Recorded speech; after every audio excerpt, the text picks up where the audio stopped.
fellas. That was great. I should quit now. I can't get any better than that. Thanks, Carrie. I just wanted a couple, but thanks for the Kleenex. I'm Kathryn. I'm an addict. Hi, everybody.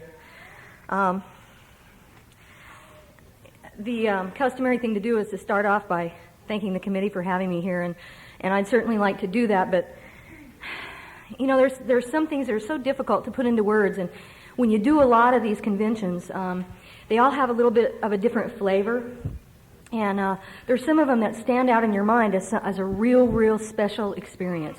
There was one like that for me in Georgia a month or so ago, and from the minute I got off the plane here, which was pretty hard in itself, and that's a whole other story, and this has been real special. It just felt... Greg talked last night about people, when they hug, sometimes they touch spirits.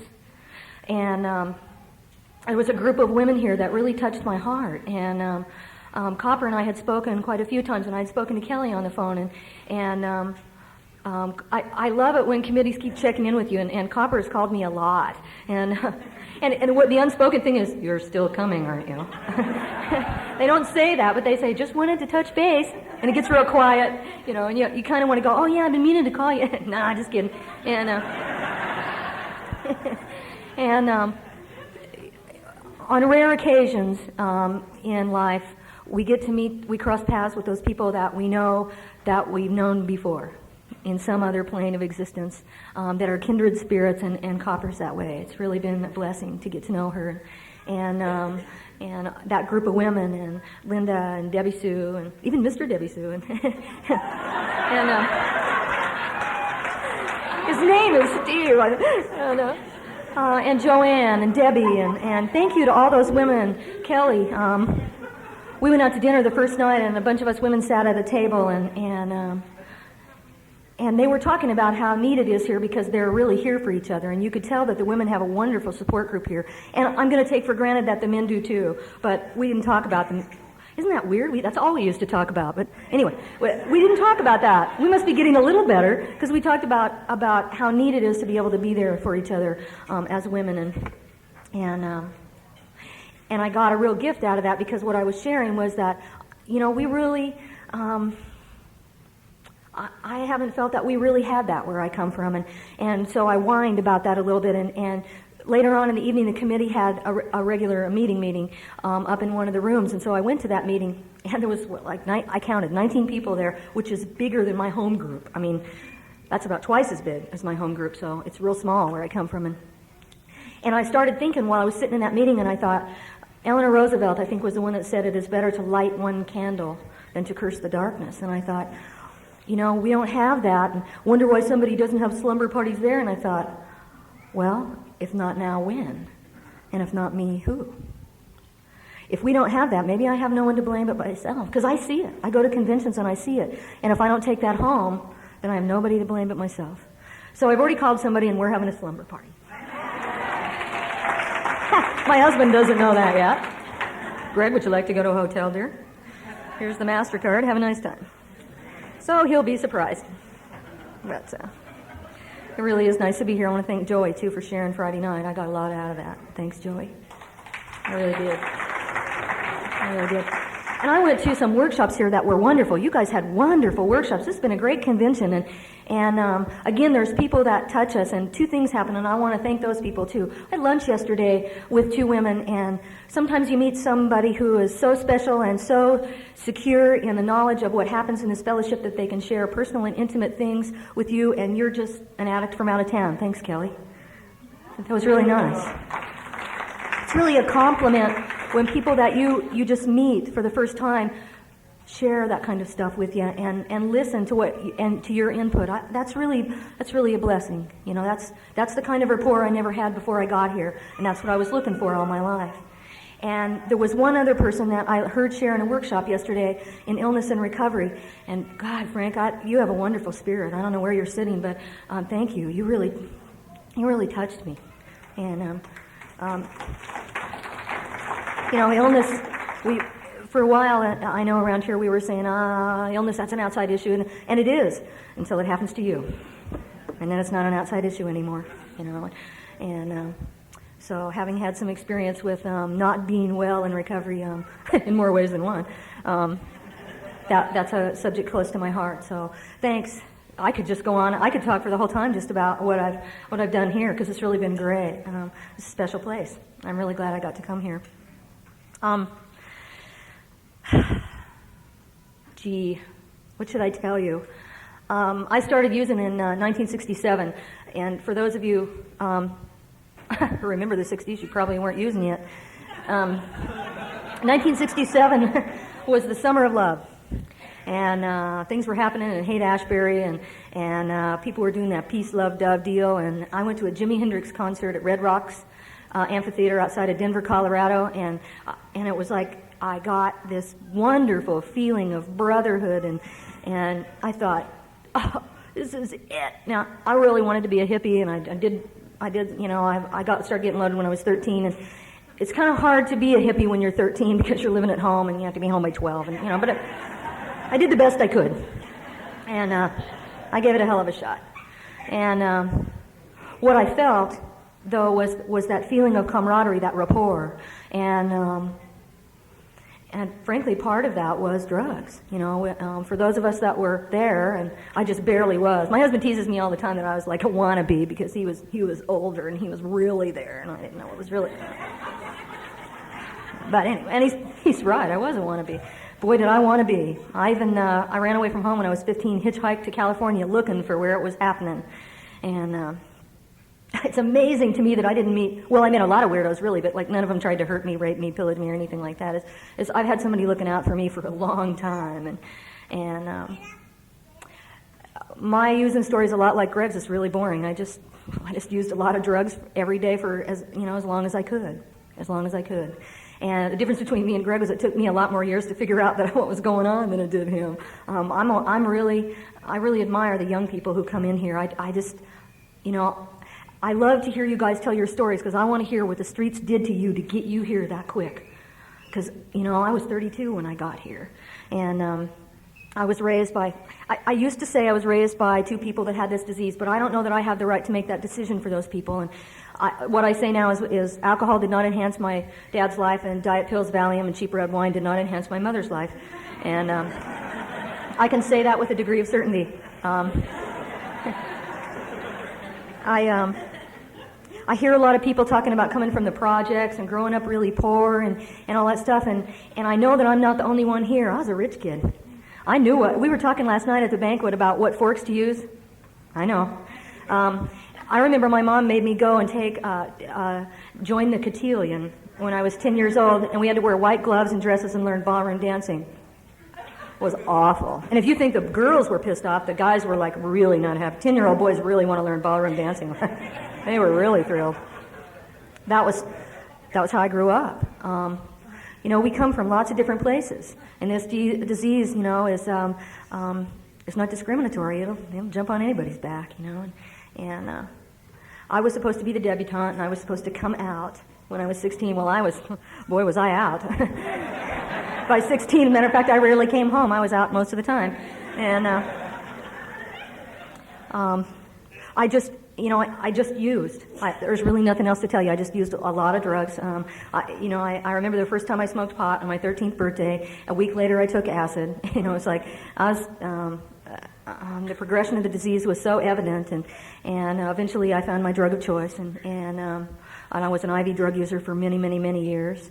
And when I was 22 years old, my dad knew what was up. My mom was more in denial, but my dad knew what was up. I wasn't fooling him at all. I mean, nobody wears long sleeves when it's 100 degrees, for like 10 years in a row.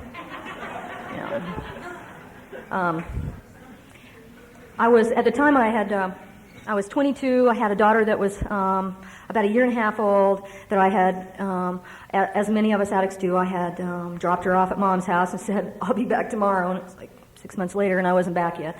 And I was in a little town called Wheatland, Wyoming, working in a bar that was in a hotel, and the guy that owned the place, he gave me a room upstairs, and I was living in the room and working in the bar, and it was a beautiful scene, actually. And my dad showed up one day, just showed up. And he'd been drinking, but that he'd always had. And he sat down, he said, I really need to talk to you. And I said, okay. And he started crying, and he said, I never told you I was proud of you. And I thought, man, what is up with this guy? And he said, please promise me that you won't let your mom raise Mandy. And of course, I was saying shit like, well, are you afraid she'll turn out like me? And he was trying to be serious. And he told me this story about some people that, I remember this couple they used to drink with a lot, and they were at the house, and I don't even remember this. And I had gotten a dress in the mail, some really ugly dress, I guess, from a friend, and I put it on, and I was real proud. And this couple laughed at me, and he started to cry, and he said, I should have thrown them out of our house. And I didn't. He said, I felt like I wasn't there for you. He said, whatever you do with your daughter, my daughter Mandy, he said, please tell her that you love her every day and tell her that you're proud of her. I didn't do that with you. And I thought, well, this guy must have, what has he been smoking, or something? And I knew he was kind of acting different, and it all made sense when a month later he took his life. And I realized that he was trying to say goodbye in his own way. And he was trying to make sure that I took care of my own daughter and I didn't leave her for my mom to take care of. And, and I'm pretty sure he was one of us, and I think it just quit working. And so he said, I'm out of here. And shortly after that, I did. Actually, I had my daughter back shortly after he left, because I didn't know really why he was saying what he was saying, but I knew that it was terribly important to him, so I did go get her, and she's been with me ever since. And shortly after his death, my mom developed cancer, and unfortunately, and I know other people in this fellowship. There's a friend of mine named Andy here that's dealing with the same thing in his family, and another friend of mine named Dickie D from Louisiana, whose father just passed, I think. And unfortunately, sometimes cancer isn't kind enough and doesn't respect us enough to take us fast. And it's a long, drawn-out affair, and people really suffer. The families suffer, and the patient suffers. And maybe the only good thing about that process is I think we burn off an immense amount of karma during that process. But my mom was one of those people who lasted a really long time. And my using had escalated to the point where I couldn't be there for her. I couldn't even be there for myself. And so she moved home to be with her mother and be with somebody and her brother, people that could take care of her.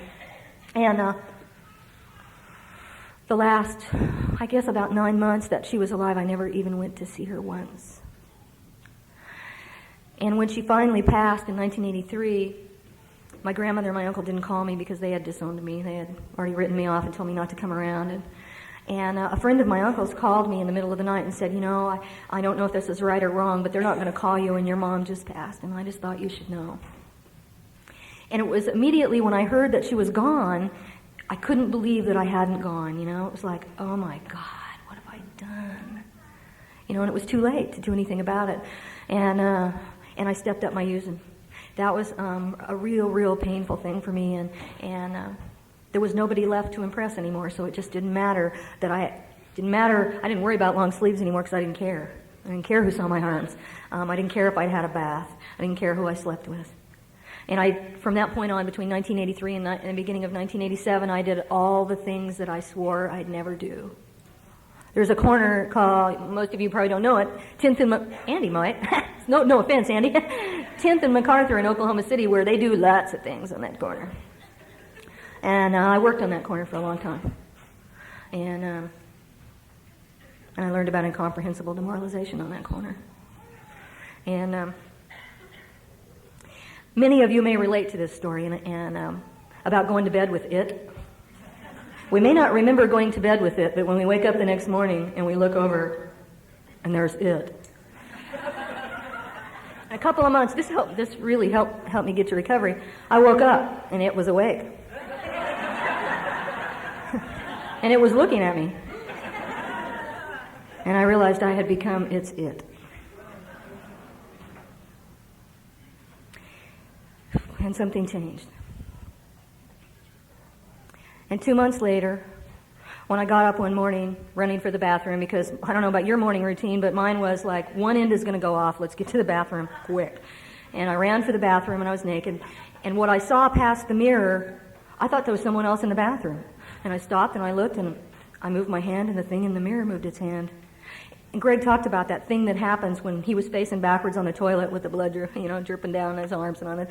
That was my deal. That was where my higher power took the blinders off and said, want to see what you really look like? And I weighed 98 pounds, and my skin color was kind of gray. I hadn't been able to eat in as long as I could remember because I just couldn't keep food down. My morning ritual used to be a half a piece of dry toast and a 6-pack of beer. And that was just like to get started. And see, I couldn't put a dope deal together at the last. I just couldn't. I couldn't get it together enough to even go see the dope man, but I could get to the liquor store. And that got me to that oblivious state, liquor got me to that oblivious state where I was asleep. That's the only time it didn't hurt.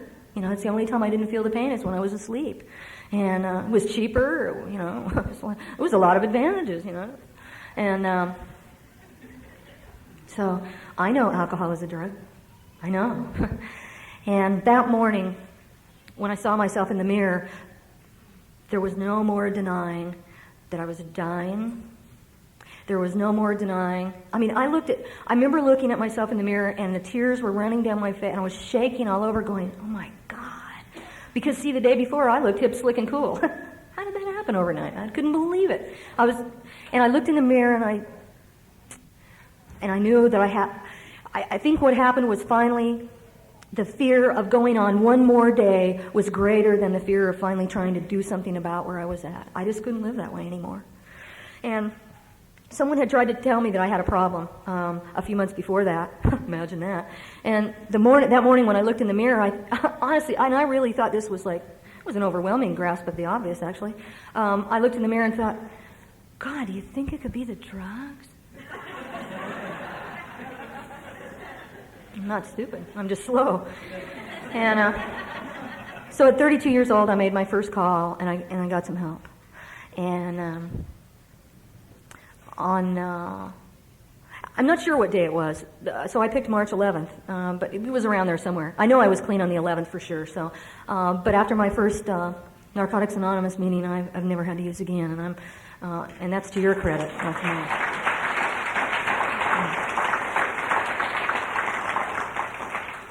What I found out right away was that there was 3 themes that I had somehow built into who I was and how I lived my life, and I don't know where those came from. I just know they were there.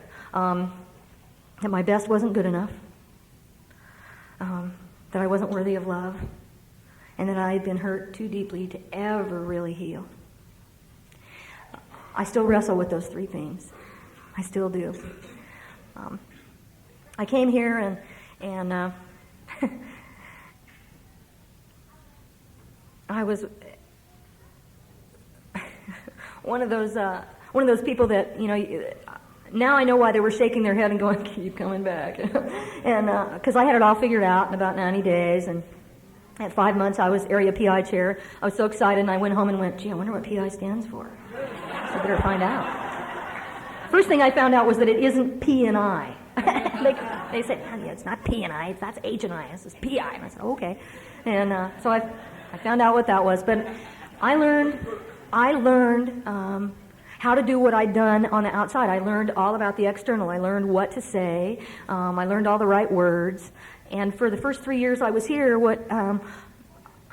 I perfected lying. I'm a liar. I told you that I had a sponsor. I did have one in name, but I didn't do anything. I didn't even know her phone number. I told you that I worked steps. I talked about working steps, but I didn't work steps. I told you that I had a journal. I didn't even own one. I don't even think I owned a pen. I lied about a lot of stuff. And this is such an amazing deal. This worked so good that really all I had to do was come to meetings and hang out with you guys, and I felt pretty good for about 3 years. And then something happened at 3 years, and there was we all know what a crisis is. A relationship broke up. Come on, let's call it like it is, And what I realized at 3 years was that I had never really done the work. And what I hadn't done was develop the concept of a higher power. So there I was trying to do it on my own, and it doesn't work that way. We know that. So I committed myself at 3 years to try. I remember being on my knees at about 3 o'clock in the morning screaming at what I now know to be my higher power. And I was doing one of those hysterical cries where you gasp and the snot flies out your nose, and it's really terrible and you can't stop. And I said some really important words, though, to my higher power. I said, okay, we'll do it your way. Because I had tried for 3 years to do it my way. And where that had gotten me was to a place of emotional pain that I could have never dreamed was possible.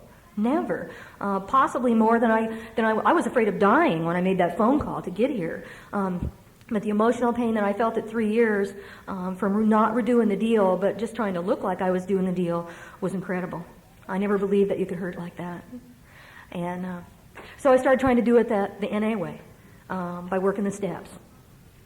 And it changed. Where I am today and where I was at 3 years, there was no road. There was no road from there to where I am today. There was no road. And the 12 steps carved out that path. And interestingly enough, last night's speaker taught me something really, really, really important about the first step. There was something said one time that I pretended to understand and had not a clue what it meant, but I do now. And there was nothing external about the first step. What I had been doing the first 3 years of my recovery was applying an external solution to an internal problem. I looked great, and I had a Visa card, and that's all I really cared about. And my 3rd birthday, I held up the Visa card, not the medallion. So that should have told me what trouble I was going to get into with the credit cards. And it's not much better. I have one in my pocket right now. I mean, I never go anywhere without the old credit card. At least now I look for the ones with the low interest rates. I mean, I'm trying to get a little better.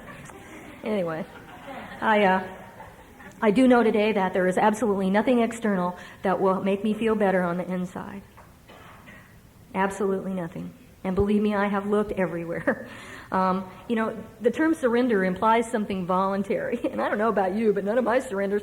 I surrender when I have exhausted every single possible opportunity to do anything else. And when my back is totally against the wall, then I go, okay, I could try surrender. That'd be what a concept.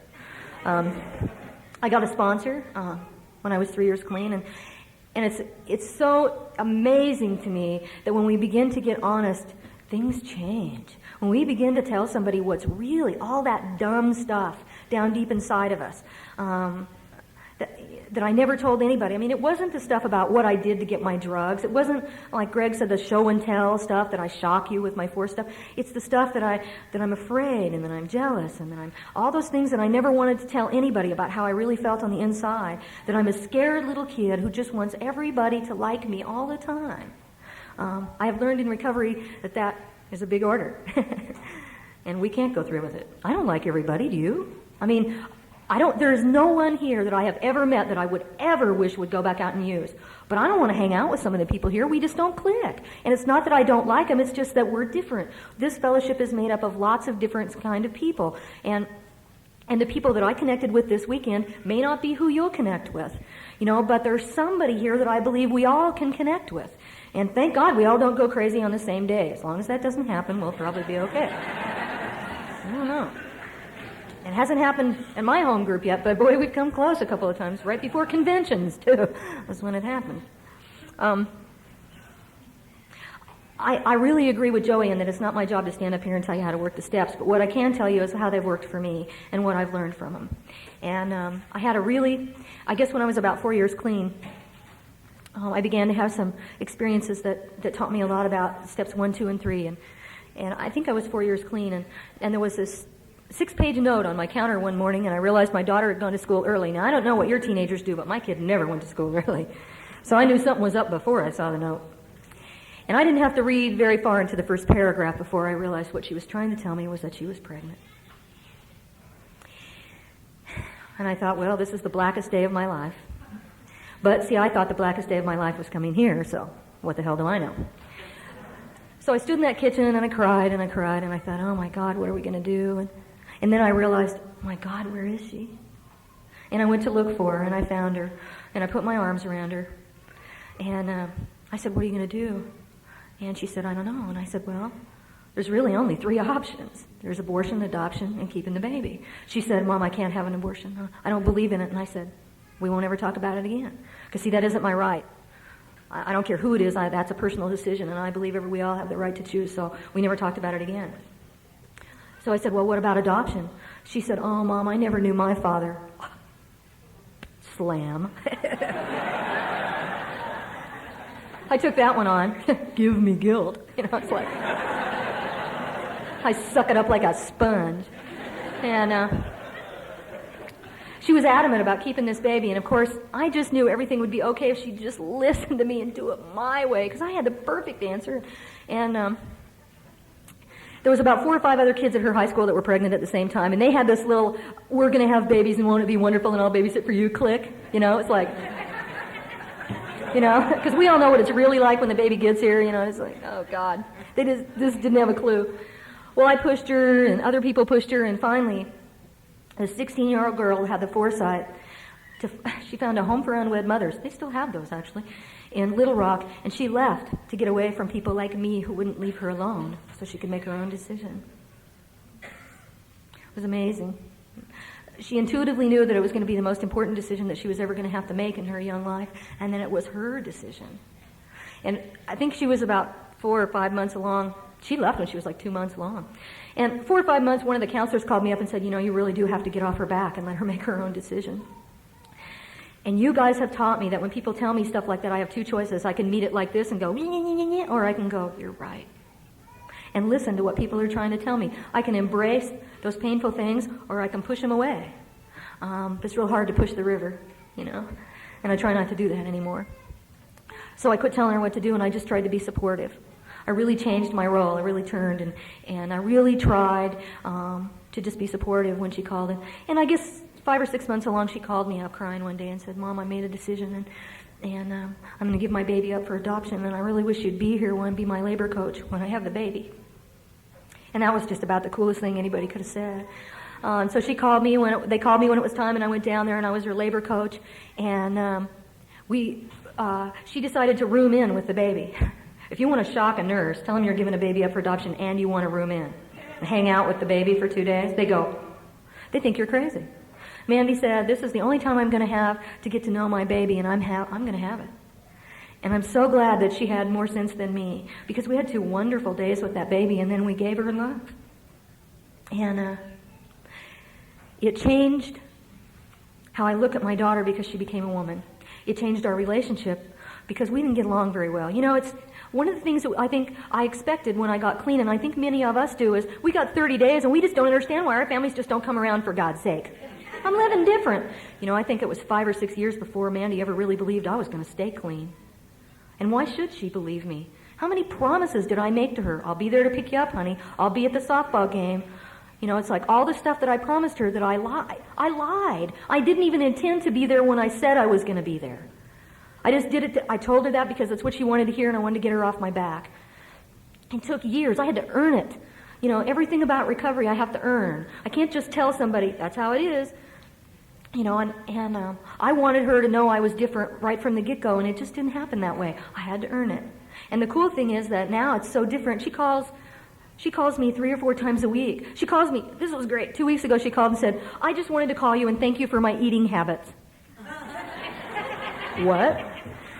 I was an only child, and I never was taught things like you put sugar on your cereal.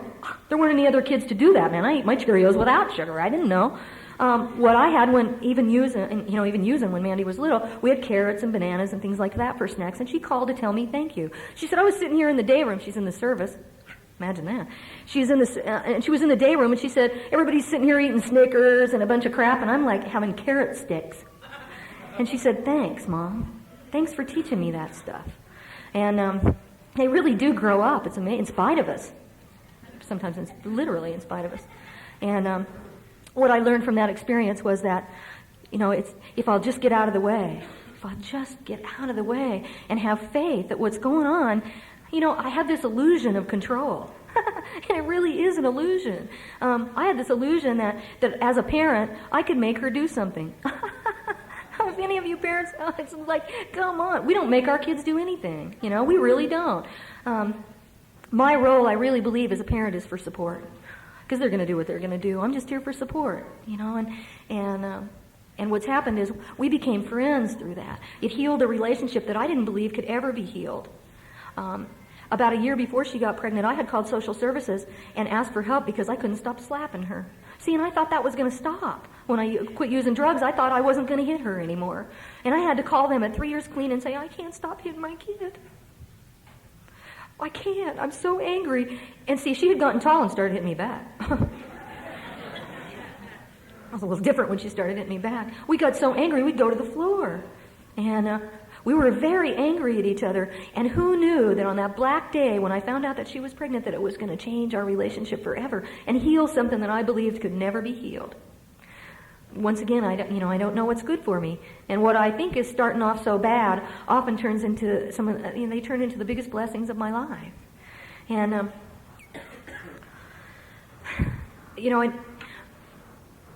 in steps 4 and 5, we try to find out who we are. I really liked that Greg said, one of the things I tell my sponsorees is that, look, I know and you know that you're not going to not sleep with anybody for a year, so let's not even pretend, okay? It's like, I don't know, I'm sure there's probably people who have done it, but I don't know any of them.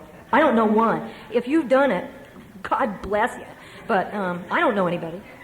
But I do ask them please try to do an inventory first so that at least you know who you are so that you'll know who you're sharing with another person. One thing that I've learned about in steps 4 and 5 is that I'm not the giants of my dreams nor the dwarfs of my fears, I'm not any of those things that I thought I was. I didn't know who I was when I got here, and I'm still finding out in inventories who I am. And my experiences with in steps 6 and 7, I'm so grateful for those steps. I got so confused at 5.5 years I was on step 6, and I realized I didn't have a clue what the step was about. And I had started a practice about a year before that, where when I got to a step, I would go to people and knock on their door and say, would you share how you work this step with me? I've learned tons by going to the people who have programs that I respect and knocking on their doors and saying, would you please share with me how you work this step? And in late 1992, I was on step 6, and I went to this gentleman's house. I think he had 11 or 12 years at the time. And I knocked on his door, and I said, I've been in meetings with you for 2 years, and I know that you believe in and work the steps. And would you share your understanding of steps 6 and 7 with me? And we talked for a long time. And I didn't go there looking for a relationship. Matter of fact, I wasn't even attracted to this guy, so I thought it was a pretty safe stop. And today I call that man my husband, and I respect his program as much today as I did then. As a matter of fact, probably more. I think he's the most awesome person I've ever met. He's been one of the most incredible teachers. He's taught me how to honor people. He's taught me about respect. He's worked with kids all across the country and teachers, and he trains teachers and teaches them how to work with high-risk kids. And he's taught me so much about how to relate not only to young people, but to older people. And if I live to be 1,000, I'll never be able to repay the debt to him. He's an amazing man.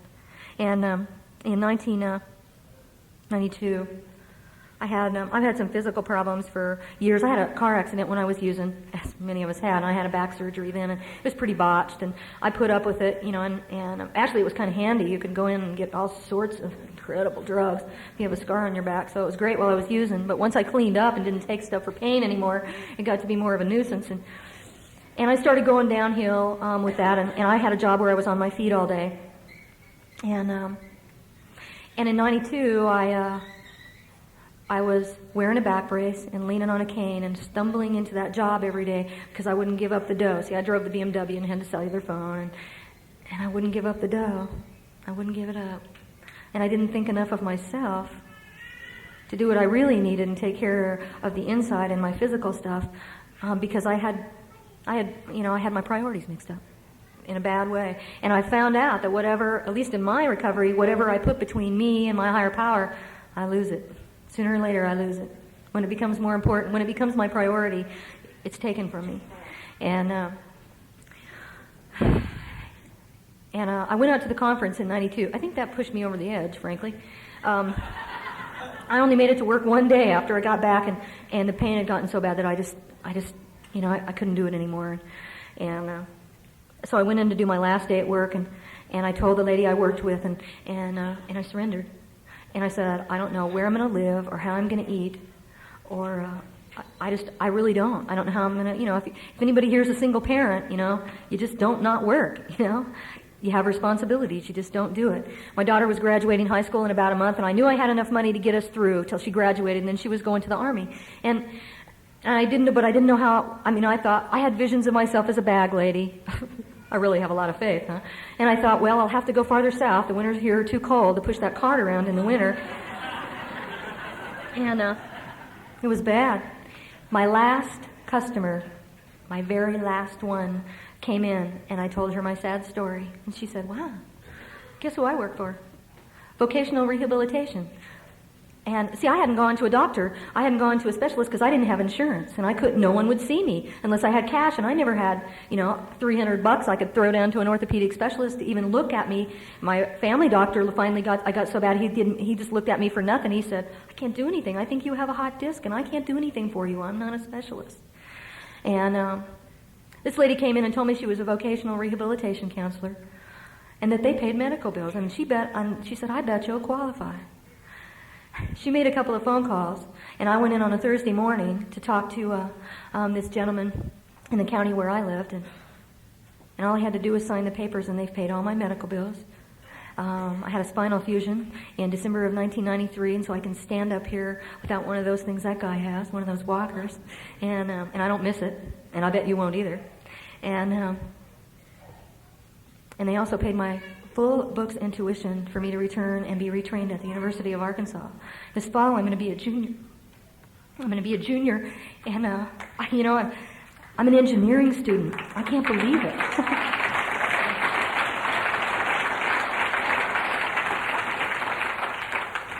And the wildest thing is that I wish I could stand here and tell you I'm carrying a 4-point, but guess what? I ain't perfect. And but I'm carrying a 3.72, and I'm real proud of that.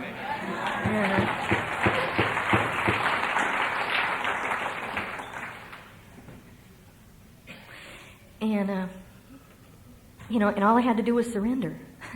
It was like the minute I surrendered, God said, boy, about time. Now I can send that lady over there to help you out.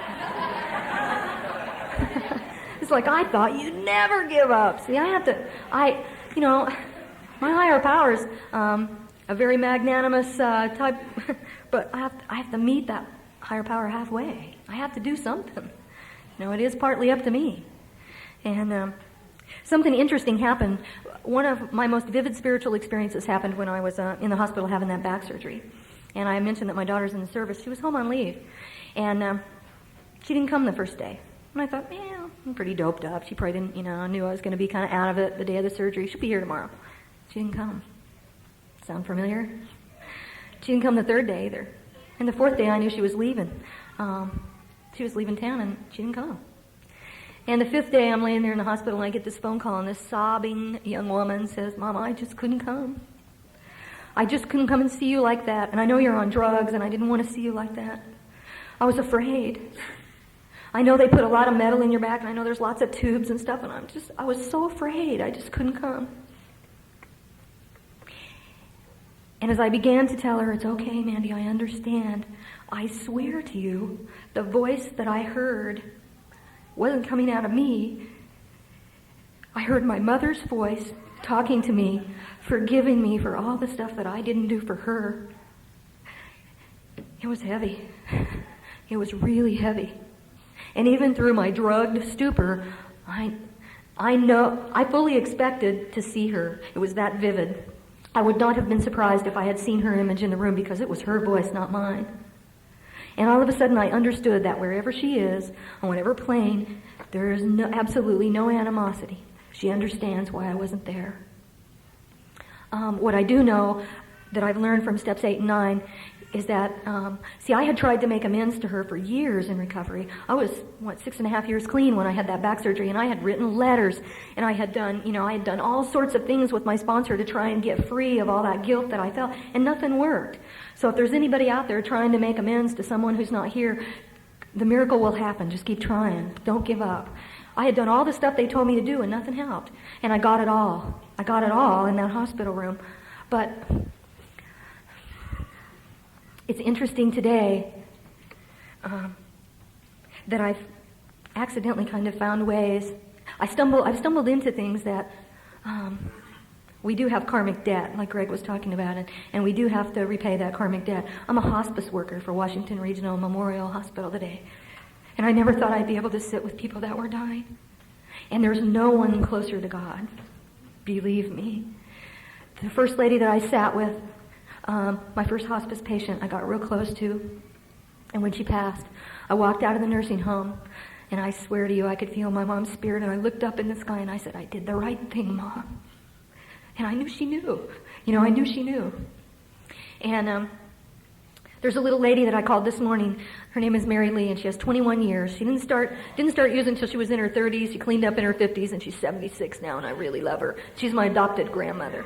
And her spouse was in recovery, and he's passed on, and she doesn't drive, and she has a lot of physical problems. And I take her to the grocery store. I take her to the doctor, and I go visit her, and I dig up daylilies in her yard, and I already called her, and I'm going to take her to the cemetery tomorrow so that she can put some, and I don't tell you this because I want you to think I'm a hero or anything. I have some debt. And I don't, but I also know that if I do it with anything less than a cheerful heart, I might as well not do it. It doesn't count unless I do it because I want to do it. What I have learned about, and I'm so glad that you guys have taught me. I love Just for Today because it has taught me about the present moment, being in the moment where I am. I know that last night my back was killing me, and we sat for a while before the speaker started, and I have a hard time sitting. I have about a 20-minute limit before pain starts, but I would have done him a disservice. He brought body, mind, and soul. And I know what it feels like to get up here and pour your guts out and really try to make, I want people to understand how wonderful this deal is, because I think it is.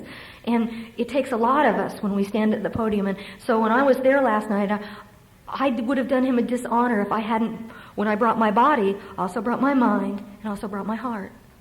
Because I listen with all those things, not just my ears. I listen with my mind and my heart. And when I'm fully present in the moment, all I have to do in my whole life right now is be right here and talk to you. That's all. That's my only responsibility. And life is really a lot simpler if I just be where I'm at. It really is. I don't have to worry about that calculus test next Friday because it ain't till next Friday. But it ain't the test, so it doesn't matter, And I just got to be here. I know that when I'm in a meeting, I have to do this. I try to turn towards the person that's speaking because what my mind wants to do, all those little committee members, get to going and saying, well, let's think of something cool to say before they get around to you. Because, you don't want to not be cool. And it's really, sometimes I have to hit my head, get all those committee members to fall off their little chairs so I can have just a minute's peace. But what I've learned is that if I bring my body, the mind will follow. And if I'm in a meeting and I'm truly in the present moment, I turn towards the person that's speaking, I can listen to them better. And even if it's just my home group, and someone sharing, God, that's where we really spill our guts, is in our home group, where we really tell people what's going on. We know stuff about people in recovery that's so amazing to me. It was like sharing with Kelly yesterday, I probably know a lot more about something that she was talking about than some of her family members know. We share very intimate things at our home group, and we do dishonor if we don't, when we're talking and goofing around and looking at, I know because I spent years doing that, and I've really just tried to make listening a meditative practice in the last year or two. And another thing that I did is I have a tree that I'm real attached to at our place. We live on 26 acres overlooking Beaver Lake, and we have a shower out on our deck, and we run around naked, and it's great. I love it. And we have lots of gardens, and I had a spiritual experience with a tree one time that I don't want to go into. But anyway, I call it the woman tree, and a tree means a lot to me. And I made a garden around it, and then it's my mom's garden. And not very long ago, I was out in that garden, and I was sitting in the dirt planting stuff in this spring. And all of a sudden, I had, about a month ago, I went to Georgia to speak, and my daughter drove down. She's at Fort Bragg, North Carolina, and it's a long drive. And she'd never been there when I spoke, so that was a trip. And she came down, and I was really glad she came, but I knew it was a long drive, and I thought, gosh, she could just get the tape, And so she showed up, and when she got there, she said, I really had to be here because I need to tell you something. I have some news. Would you like it now or after you speak? This was like 10 minutes before I spoke. I was like, are you pregnant? She said, yeah. And my first reaction was, I'm so glad I didn't say this, but what went through my mind was, oh no! But see, I've learned, I don't know shit. I don't know what's good for me. And I said, oh, what are you going to do? And she said, we're going to have a baby. And I was sitting in that garden thinking about that. And all of a sudden I was wrapped around that tree sobbing, going, God, Mom, I wish you were here. I don't know how to be a grandma. I don't have a clue. But I know one thing, that baby never has to see me loaded. And that's the coolest thing I could ever do.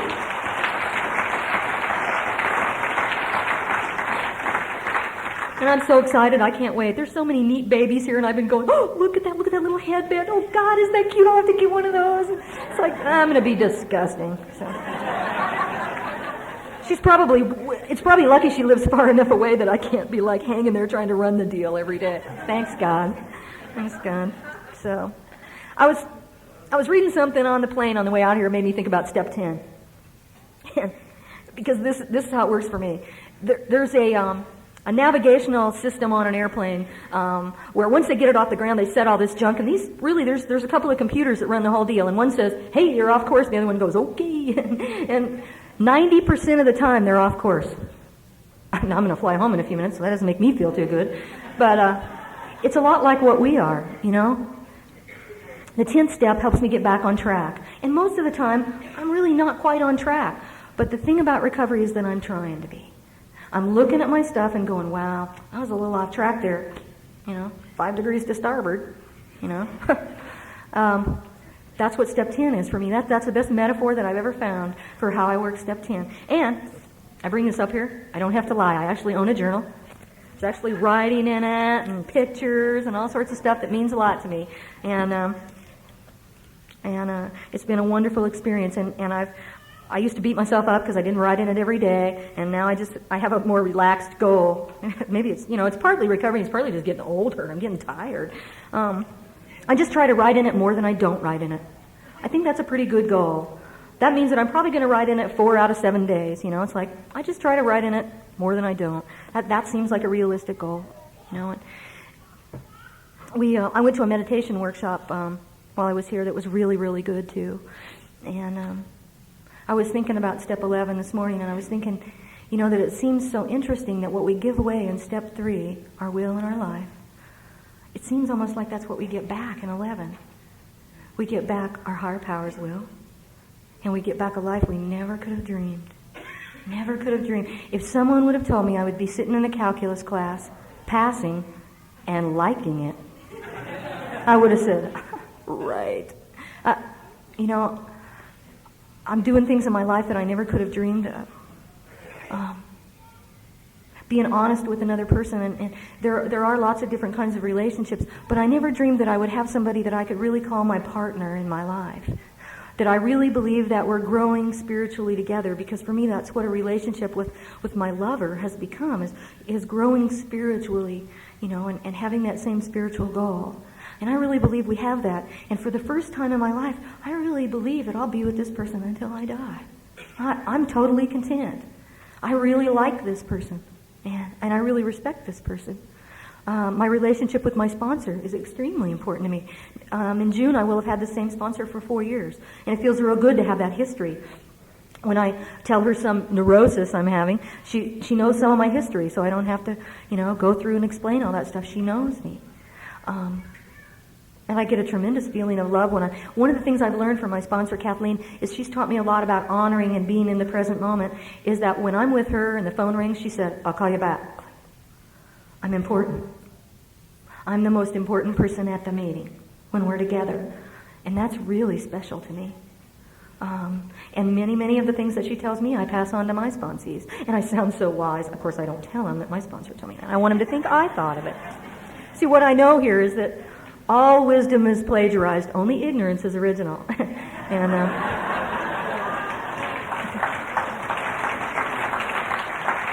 so anything that sounds halfway wise or smart, didn't come from me. I got it from you guys.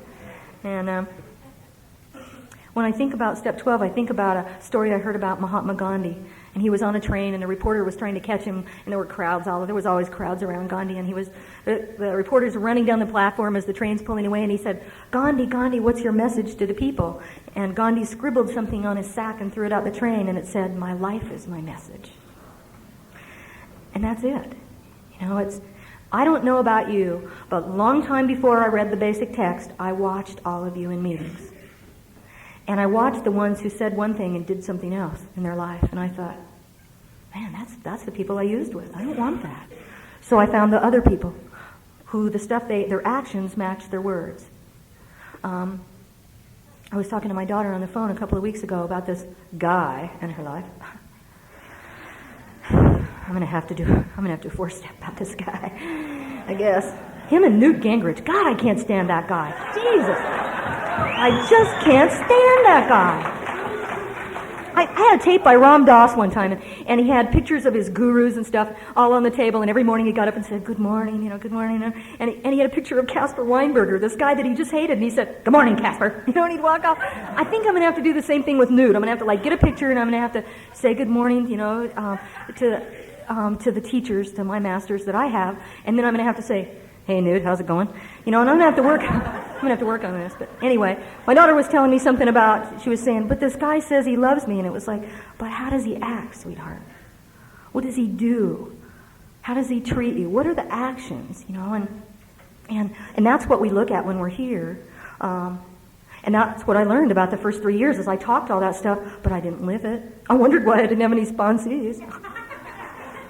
They were smarter than I was. I wasn't doing what I was talking about. And no wonder I felt empty on the outside. It really is the longest 18 inches from our head to our heart. It really is. Getting it to where we live. Because see, I wanted to do what I'd done while I was using. I wanted to con and steal and manipulate this deal. I can't do that. I have to earn this deal. There ain't no easy way to do this deal. Except the steps. That's the softer, easier way. And it's taken me a long, long, long time to learn that, and about letting go and showing up. I just got to show up. If I just show up at meetings, if I just get myself up and I show up, if I just show up at that H&I meeting on Monday nights, and if I pay attention when I was saying about listening with my heart, all the answers I ever need for my higher power, I'll hear in a meeting if I listen with my heart. And not just my ears, and look past the differences that we have, because I can sit in my home group and go, I know she doesn't do that, and pick all those people apart, and I do get what I go for. I do. I really do believe in self-directed behavior, and I believe that whichever way, if I'm facing negativity, that's the way I'm going to move. I believe that when I make that list of character defects, if I'll write the opposites and focus on those, I'm a lot better off than if I walk around thinking, I'm selfish and self-centered, shit, I don't have a prayer.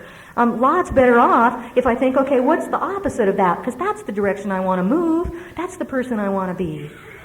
I want to be a more gentle, loving human being. And I learned that. That's why people like Frank yesterday touched me. I felt so much love from him in that workshop. It was wonderful. I felt that from Joey when he spoke Friday night. And he really touched me when some of the things he said about his kids and his dad and stuff. And those things are so special. Last August I went on a solitary retreat. I don't know where I do know where I got this idea, and it didn't come from me.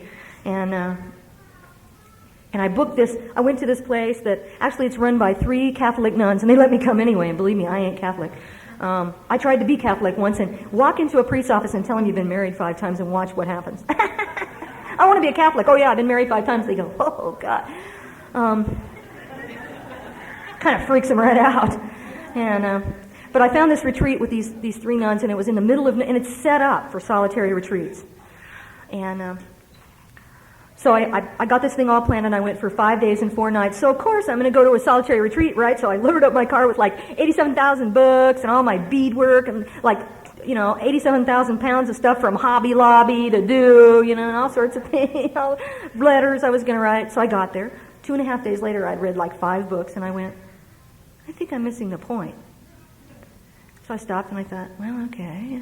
So I started writing, and I got some paper out and I started kind of, not really an inventory, just writing about some stuff, and I thought, this ain't it either. And so I got in my meditation position and I sat and I started doing that and I went, this ain't it either. And I've been dealing with some stuff, I guess I was in my 7th year, I've been dealing with a lot of stuff that came up from my family about what kind of mother I was, what kind of daughter I was, and it felt like I had this big ball of shame in my chest that was just getting bigger and bigger and bigger, and I would try, when it would come up, I would go, ooh, and I'd try not to think about it, and I'd do something, get real busy so I didn't have to think about it. And you know, if we stay clean, we're eventually going to have to, the only way out is through.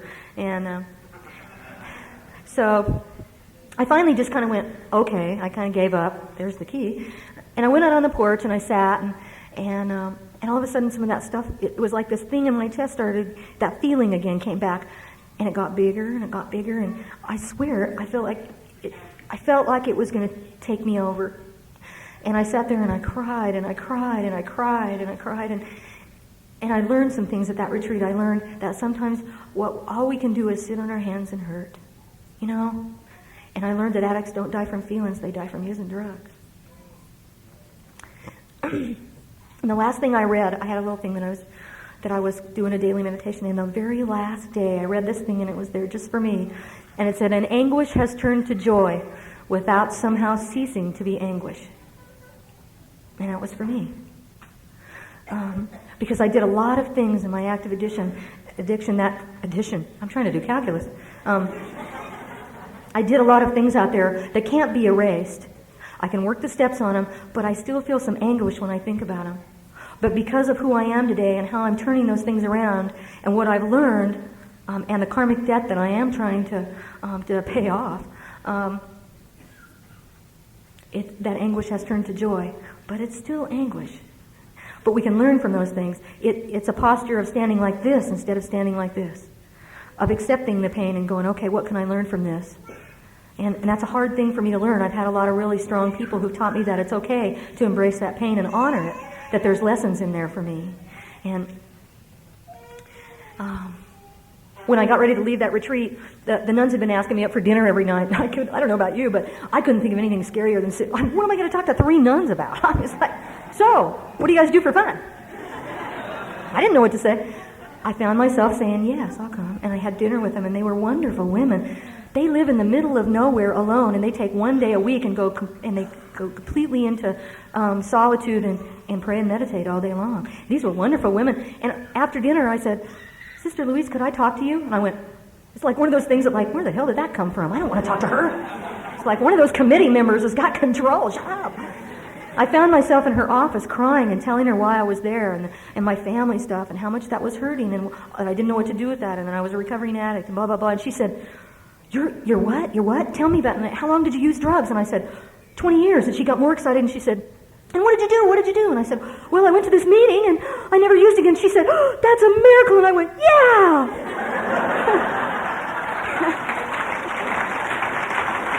I was like, God. It's so easy to overlook the obvious, isn't it? It's like, I left there going, yeah! I mean, think about it. I went to a meeting and I never put any more drugs in my body. God, I overlooked the biggest miracle in my entire life. I take it for granted every single day of my life that I'm going to be clean tomorrow. How dare me take that for granted? And it took this little 80-year-old nun. She was like, wow! When we were leaving, they were all, bye! You know, and I was like... we'll pray for you. I said, oh, good. You know, I was like, it was great. It was, I mean, it took that lady to make me realize how, I mean, to remind me, to give me an enormous boost of gratitude. It's, you know, if I just honor the feeling, I didn't know why I was going to that lady's office, but I really try not to fight those things anymore. I don't know why I do a lot of stuff. I really don't, but I know why after. But it doesn't make any sense sometimes before I do it. And I was talking about the things that show up, pay attention, tell the truth. That's a really important one. I do have to tell somebody.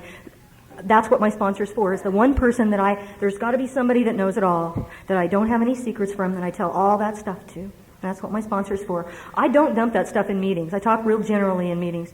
And I don't believe that my home group is the place for me to do my 5th step. I believe that's why it talks about doing it with my sponsor.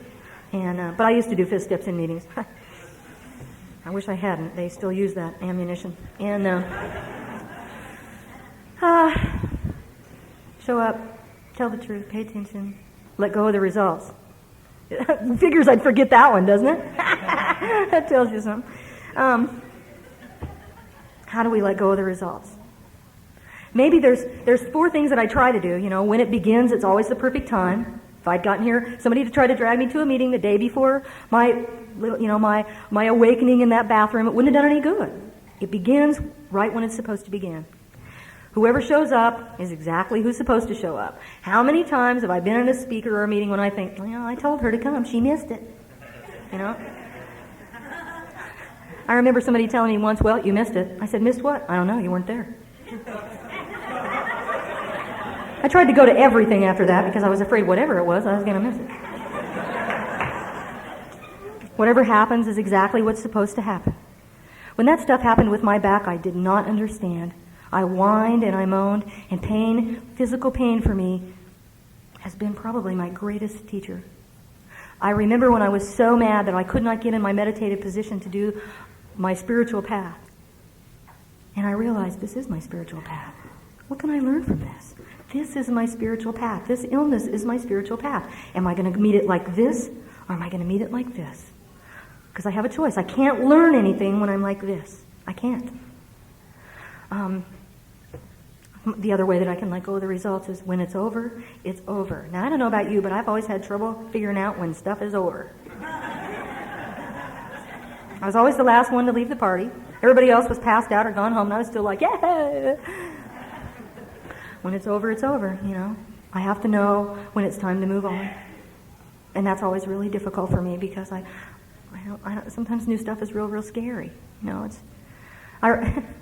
letting go. This is, I'll tell one on myself. There's this class I had last semester, and there was 250 chairs, I think, in this class. It was a night class, death and dying.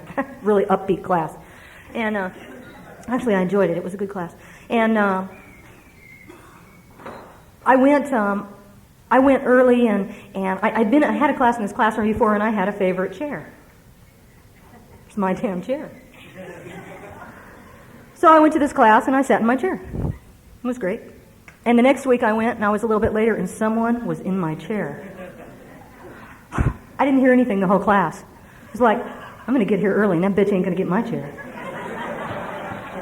And I'm telling you, I thought about that all week. I thought, Tuesday, class starts at 6, I'm being there at 5. I'm getting my chair. I wrote it, I had this little book, you know, my little date book. I wrote it in there, go to class early, get your chair. At 4:45, there's 4 entrances actually to this giant theater where they have this lecture. There's 2 at the bottom and 2 at the back. And I walked in at the back at 4:45, and the whole place is empty, except for one girl, and she's in my goddamn chair.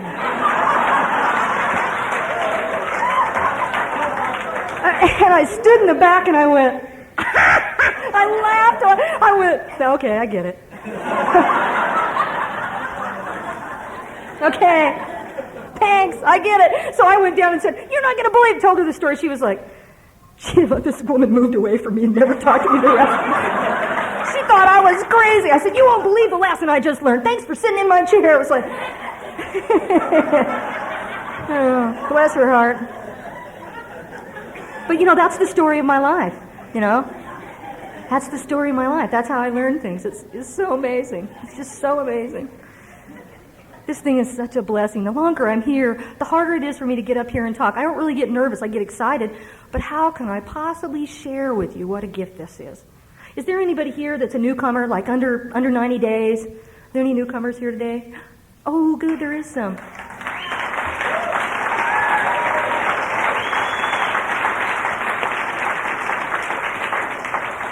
I know that there is no way that in the English language I can do justice to the gift that I have received in this program. Please keep coming back. Please. Believe me, if it had not gotten better, I would be loaded. Don't think for a second that I would be standing here going, I'm not going to use today, I'm not going to use today. I don't do that stuff. If the obsession and the desire to use drugs had not been lifted for me, I would be loaded. And so please get a sponsor, come to lots of meetings, read the book. Do all that. If your sponsor asks you to do something weird, I mean, as long as it's not illegal or like really sexually perverted, do it. It may sound crazy. I've had my sponsor tell me to draw, make collages, do all this weird stuff, and I thought, what? And I always got something out. There's no mistakes. There really is no mistakes. And, you know, if you're not sure if you're an addict or not, I'd rather be here by mistake than there by mistake. For sure. And I don't know how long it's been, but I feel done. When I start reaching, I probably start lying or something. So, there's something I want to read that they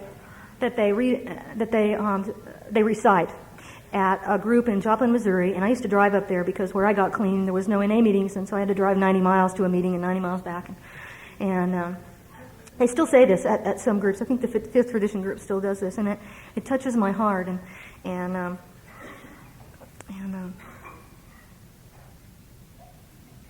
So here it's called Welcome to Our World.